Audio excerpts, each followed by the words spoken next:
is one of the most influential designers in the fashion industry. She began her career as a designer for Vogue after retiring from figure skating in 1971. In 1989, she discovered her talent in the wedding industry. She wanted a dress for her wedding but couldn't find anything that suited her, especially since she was an older bride. She sketched her own and had her design custom made, which inspired her to open a bridal boutique. She developed her talent over the years and came out with her own collection of sophisticated bridal wear. She really is the gold standard, the pace car, as it were, for bridal. So she can kind of do whatever she wants and the rest of the world follows. She was able to pursue her passion, although she never forgot how hard her parents worked to reach their status in life. This freedom she was afforded was not common among Asian Americans, especially Asian American women. I think if I could change one thing about myself, I would perhaps care less about what people thought. I think that's definitely a throwback to being a woman growing up in the 60s. Certainly, I think it also comes from being Asian and the fact that Asian culture has always stressed very much of what should be done. And when you mix that with also the Western concept of empowerment of women, you create a lot of pressure for yourself. She overcame the obstacles associated with living in America as an Asian woman, letting her talent shine and refusing to accept defeat or let prejudice overcome her.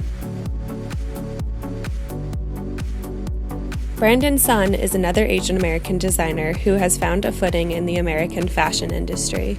Unlike Wang, Sun grew up in a poor Chinese family in the suburbs of New Jersey.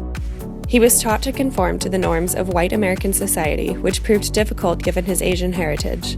Sun also faced the challenge of being secretly gay and feeling forced to hide himself for his own protection. Sun's parents pushed him to attend business school, but gave in once they began to understand his passion for design.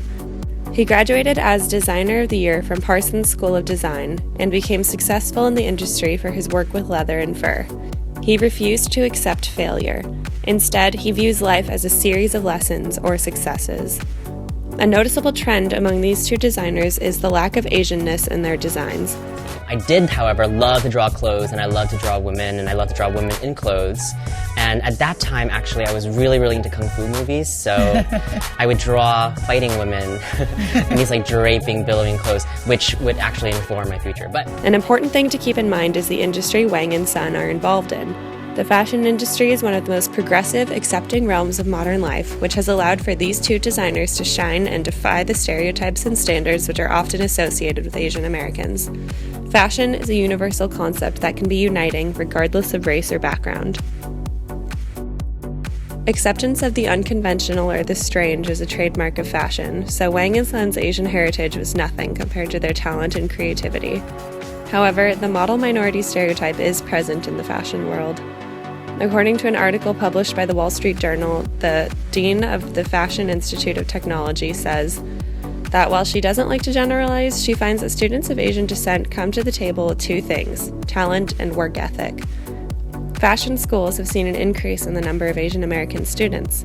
For example, from 1998 to 2008, the Asian American population at Parsons nearly tripled in number. The rise in acceptance and prevalence of Asian Americans in the fashion world is attributed to a cultural shift in their communities that has released some of the pressure of career expectations. Asian American parents can now look to media and the huge range of potential in America and see that career success doesn't necessarily require a law or medicine degree.